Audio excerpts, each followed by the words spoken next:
So, how would I respond to experts who say if you value yourself, you wouldn't stay with a cheating partner? Well, I think that it's very important for us to consider the credentials of the expert. I myself am a psychologist. I've been treating couples for about 22 years. And in that time, I've personally helped more than 2,000 couples heal from an affair. I know people can heal from affairs. I've seen it thousands of times. It's probably a lot more than 2,000. I haven't done the math, but I did a rough estimate and I think it's at least that. So I really know that it is possible. And I wholeheartedly reject this idea that you can't heal from an affair. I know you can't. People who heal, they just don't talk about it publicly because nobody wants to say at a dinner party, oh, this is my husband, James. He cheated 2 times and we got over it. I mean, people who heal don't talk about it. So please understand that people do heal. They just don't share that publicly. I think that there are a lot of good experts out there who have diverse credentials. There are some coaches I think are remarkable, and I follow a few of them on my page and talk about them.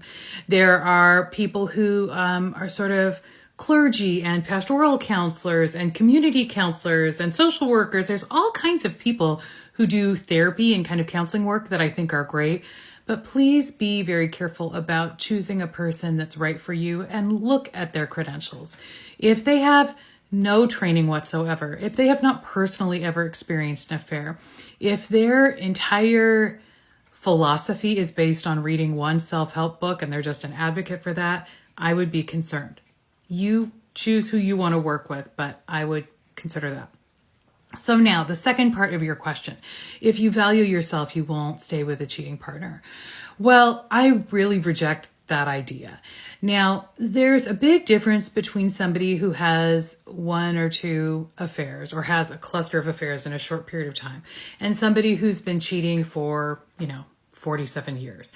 It's a spectrum, and only you can decide if you want to heal. And if you don't want to heal and if you don't want to stay in this relationship, you don't need to, and you don't need any reason why. It's completely your choice. But what I've found to be true is that people have affairs when 3 things are going on.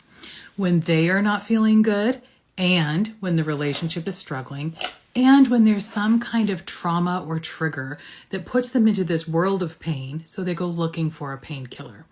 If you can see it like that, I think you can have some more compassion for the cheater and try to find a way to work through the relationship.